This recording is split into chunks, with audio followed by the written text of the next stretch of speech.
일부러 뒷자리를 자원하는 것은 앞에 분들이 다 말씀을 하시니까 말씀 다 듣고 계몽도 받고 그리고 나중에 부족한 것만 몇 말씀 드리려고 일부러 그럽니다. 서울시장 선거에 관해서는 저는 개인적인 좀 사건이 있습니다. 사실은 이 광화문 세력들이 서울시장 나오라고 저에게 난리 법석을 쳤어요. 근데 사실은 별로 나갈 생각이 없어요. 없는데 뭐 우리 정광훈 목사님을 비롯해서 막 밀어닥쳐요. 그래서 간신히 변명을 했던 것이 제가 지금 집행유예입니다. 그래서 내가 출마 자격이 없습니다. 그랬더니 그러면 그걸 사면을 요청해라는 거예요. 그래서 사면 해봤자 그거 되겠습니까? 신청해서 아예 해봐라는 거예요. 그래서 할 수 없이 사면 신청을 했죠. 했더니 법무부에서 그 편지를 잘 받았습니다. 그 받았다는 확신 전화는 왔어요. 그래서 이 양반이 잘못하다가 이거 진짜 사면을 시켜주면 어떡하나? 갑작스럽게. 그런데 저를 사면을 시키려면은 제가 관계된 소위 혐의 사실이 박근혜 대통령을 옹호하는 발언이었기 때문에 박근혜 대통령도 사면을 시켜야 되는 문제가 돼요. 그러면 해볼만 하다 하는 생각을 했는데 아니나 다를까 그 양반이 사면을 안 시켰어요. 그래서 저도 법적으로 출마 자격이 없어서 다행스럽게 출마하라는 강청을 슬그머니 빠져나갈 수가 있게 된 걸 천만다행으로 생각하고 있습니다. 그래서 이 서울시장 선거에 대해서 남다른 관심을 가지고 있는데 요새 보니까 어제도 제가 엊그제 어디 가서 말씀을 드렸습니다마는 특별한 일이 없는 한 야권이 이길 것 같습니다. 그런데 문제는 이 정권의 비정, 잘못 이런 건 뭐 일일이 얘기할 것이 없어요. 특히 방금 직전에 이계성 대표가 말씀하셨듯이 조남관 대검찰청장 직무대행이 어제 그 한명숙 사건에 대한 재심의 여부를 밤늦게 뭐 11시간, 12시간 경론을 벌이다가 그거 다시 하는 것은 옳지 않다 해서 지금 폐기를 시켰는데 아직 공식적으로는 발표를 아직 안 했습니다만은 이것을 보면서 그래도 이 나라의 검찰의 기본적인 양심과 결기는 살아있구나. 그래서 이 나라가 그래도 이만큼 버티고 있는 것이 어쩌면 저 검사들 때문이 아닌가. 보통 검사하면 사람들이 별로 안 좋아해요. 무서워하고. 그런데 요새 보니까 이 정권에 대해서 과감하게 항거하고 항명하고 하는 거 보니까 그래도 자기들의 지적 어떤 정신적 프라이드가 있어서 이만큼 하는 것이 아닌가. 그것이 대한민국을 끌어가는 기본이 되지 않는가 하는 마음 든든함을 느낍니다. 그래서 문제는 뭐 땅값 문제도 있고 뭐 한명숙 사건 문제도 있고 뭐 여러 가지 사건 뭐 문재인 뭐 청남이 뭐 그린벨트 때가 돈을 40몇 억 먹었다는 거 뭐 온갖 사건이 많이 있는데 가만히 보니까 우리나라는 위아래로 통째로 다 썩었어요. 이것은 정권을 바꾸지 않고는 불가능합니다. 정권을 바뀌는 기본적인 요건으로 서울시장이 저쪽으로 시장이 계속되면 이게 불가능합니다. 그러니까 서울시장부터 바꿔야 합니다. 그래서 바꾸는 것이 불가피한 역사적 당면 과제가 됐는데 지금 오세훈, 안철수, 오세훈 두 사람이 그냥 아슬아슬하게 지금 지혜 싸움을 하고 있어요. 그래서 어제 저희들 우리 광화문 세력 등등 제야 세력이 연대 회의를 벌려서 토론회를 벌려서 김종인 비상대책위원회가 위원장이 사퇴하는 것이 이 선거를 쉽게 치르는 방법이 하나다.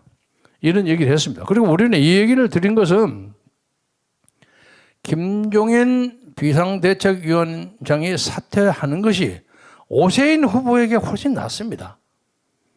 왜냐하면 만약에 오물오물 해가지고 그냥 공천이 그냥 오세훈으로 가가지고 그래갖고 이기게 된다면 사람들은 어떻게 생각하냐면 이제 김종인은 내가 이거 앉아서 이 승리를 끌어냈다. 이것 포기를 원하지 않는단 말이에요. 그렇게 될 경우에는 오세훈의 승리로만 우리가 보아줬으면 좋겠다. 이런 느낌이 있습니다. 그래서 사실은 오세훈 후보를 지원하는 의미에서라도 김종인 위원장 지금 좀 빠져나가는 게 좋겠다. 그런데 지금 당내에서는 격렬한 내부 논란과 비판이 오고 가고 있는 걸로 알고 있습니다. 그래서 어제부로 오늘 당장 그랬는데 세상에 그런 일이 없을 테니까 오늘 주말이고 하니까 다음 월요일쯤이라도 김종인 의원이 이 사태를 진짜로 역사 앞에서 떳떳하다는 자세로 과감하게 물러나면 우리 선거는 아주 쉽게 됩니다. 아주 쉽게 됩니다. 그리고 이제 그러면 문제가 남은 것이 지금 국민의힘 쪽에서는 그 사무총장 하는 사람들, 제가 잘 아는 고향 후배입니다. 그리고 국민의당 안철수 당의 서울시 당위원장, 선거를 치를 사람이죠. 그것도 옛날 제 멤버였습니다. 제가 잘 아는 대학 후배고 다 통화가 될 수 있는 사이입니다. 그런데 이 사람들에게 제가 오늘 권고하고 싶은 것은 이번에 막판에 안철수가 좀 불리하다고 싶으니까 과감하게 양보를 했어요. 근데 이 양보한다는 사건 자체가 굉장한 이슈가 돼가지고 야, 그래도 안철수 대박이다. 그거 순식간에 착 지지가 올라가는 것처럼 보이니까 오세훈이가 나가 양보하겠다고 서로 양보 경쟁이 벌어져. 이게 재밌는 싸움이에요. 그런데 양보를 한다고 하면서도 디테일한 문제는 해결을 안 하고 있어요. 국민의 힘 쪽으로 물어보면 저것들이 양보를 했다고 하면서도 구체적인 문제에 대해서는 아무 말도 안 하고 있고 그렇게 얘기하고 국민의 당 쪽에서 물어보면 국민의 힘에서는 안 하려고 뭐 하다가 도망가 버리고 이런다는 거예요. 그래서 오늘 여기서 정식으로 우리가 광화문 세력과 1200만의 네트워크를 가지고 있는 우리 시민단체가 정식으로 제의합니다. 후보 단일화 문제를 저희들에게 맡겨주십시오. 그럼 우리가 공정하게 처리해서 해결할 자신이 있습니다. 저 개인은 옛날 노무현 정몽준 단일화를 국민경선위원장의 자격으로 개입한 적이 있습니다. 그냥 간단합니다. 쉽게 얘기한 것은 2개의 여론조사 기관 하나씩 추천한 걸 받아가지고 거기 사이에서 나오는 그 표 사이를 받을 수 없는 건 폐기해버리고 받을 수 있는 것만 가지고 당락을 승패를 결정하는 거예요. 다 동의했어요. 그래서 그렇게 한다고 해서 그 소위 유명한 그 포장마차 축배도 들고 그런 식으로 했어요. 했는데 그것만 가지고 또 안 됐었을 것 같아요. 당시에 워낙 이해창 후보가 셌기 때문에. 그런데 하다가 보니까 정몽준 씨가 본전 생각이 나가지고 나 지지하지 않겠다 또 이렇게 나왔어요. 그래서 우리가 노무현 후보를 당시 막 엉덩이를 차가지고 정몽준 의원 집 앞에 가서 막 기다리게 만들고 온갖 참 코스프레를 다 해가지고 간신히 그걸 역전시킨 아주 오래된 기억이 있습니다. 그래서 오세훈, 안철수, 오세훈 두 분이 잘 생각해 보셔가지고 제3자에게 그 퀘셔네어라 그러죠. 질문사항, 경쟁력이냐, 무슨 뭐냐 이런 것을 정하는 방법. 그리고 여러분이 추천해 주시면 2개 이상의 그 여론조사 기관을 선택해 가지고 우리가 시간을 딱 정해서 공정하게 판정을 해 드릴 테니까 그 판정 문제를 저희들에게 맡겨주시면 우리는 국민과 시민 세력과 광화문 세력이 이번에 대한민국 야당의 시장 후보를 결정한다 하는 자세로 공정하게 문제를 해결하겠습니다. 여러분이 이 문제에 대해서 잘 생각해 주시기 바라고요. 요새 보니까 그래도 우리 한국 정치에 양보하는 것이 어떤 미덕처럼 되어 있어요. 그 양보하면 점수를 따는 모양이에요. 저는 맨 처음에 안철수 후보가 양보를 했다고 그래서 이 사람 대단한데? 그러고 나더니 그 다음에 갑자기 누가 조사한 것이 좀 올라간다는 거예요. 안철수가. 그러니까 갑자기 오세훈이가 내가 양보한다고 나오는 거예요. 그래서 이렇게 양보하는 것이 말로만 하지 않고 디테일한 문제에 대해서 꼭 어감상의 자구상의 문제가 있으면 저희들에게 맡겨주세요. 그러면 지들이 적어도 등록하기 전까지 28일까지 가지 않고 등록하기 전까지 아주 깨끗하게 후보를 정해서 그리고 그 후보를 정하는 과정에서 서로 간에 A가 만약에 이겼다면 B에게는 어떤 옵션과 기회를 주고 시정을 공동으로 끌어갈 수 있느냐 하는 문제에 대해서 서로 합의 각서 같은 걸 또 만들 수 있다고 생각합니다. 그래서 어떤 한이 있더라도 이번은 안철수, 오세훈, 안철수 이 두 조가 시장 선거를 이겨서 역사의 금자탑을 세워서 그래서 이 한국 역사가 자유민주주의와 한미동맹과 시장경제의 체제로 돌아갈 수 있도록 하는데 1등 공신이 되주기를 진심으로 바랍니다. 우리나라 사람들이요, 자체를 비판하자면 자유민주주의가 뭔지를 잘 모르시는 것 같아요.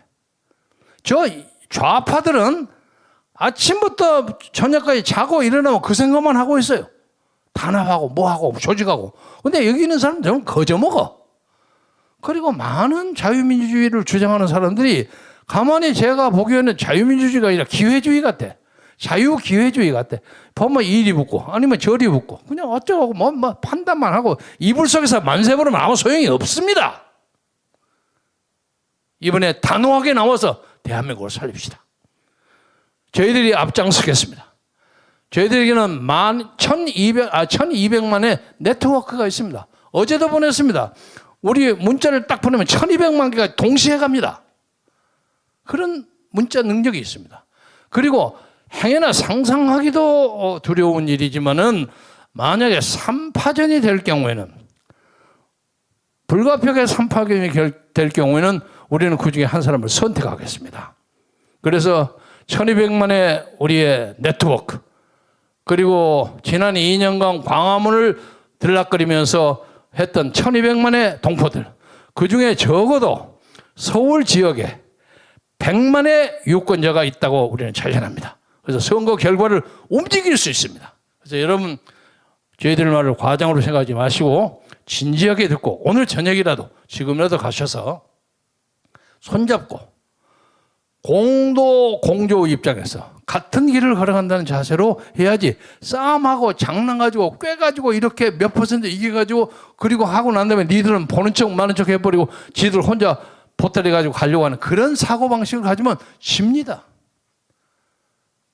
예를 들어서 좀 미안합니다만은 오세훈 후보가 되기 전까지 강력한 후보였던 나경원 전 의원이 있죠. 일부러 그런 기회가 되지 않아서 그러는지 모르겠습니다만 그 후에 나경원 측으로부터 오세훈 후보를 지원하는 특별한 움직임이 보이지 않아요.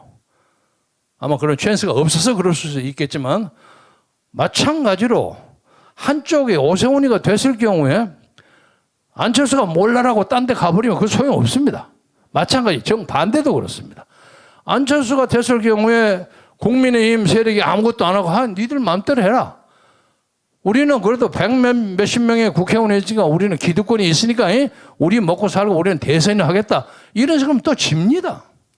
그래서 같이 하기를 진심으로 바라고 오늘 당장이라도 이 문제를 해결하는데 마음과 뜻과 정성을 다해 주시기를 진심으로 바라면서 이것이 저뿐만 아니라 우리 광화문 세력의 많은 원로들, 많은 성직자들 분들의 한결같은 염원과 기원이라는 걸 생각해 주시고 진지하게 성찰하셔서 결단해 주시기를 바람하지 않겠습니다.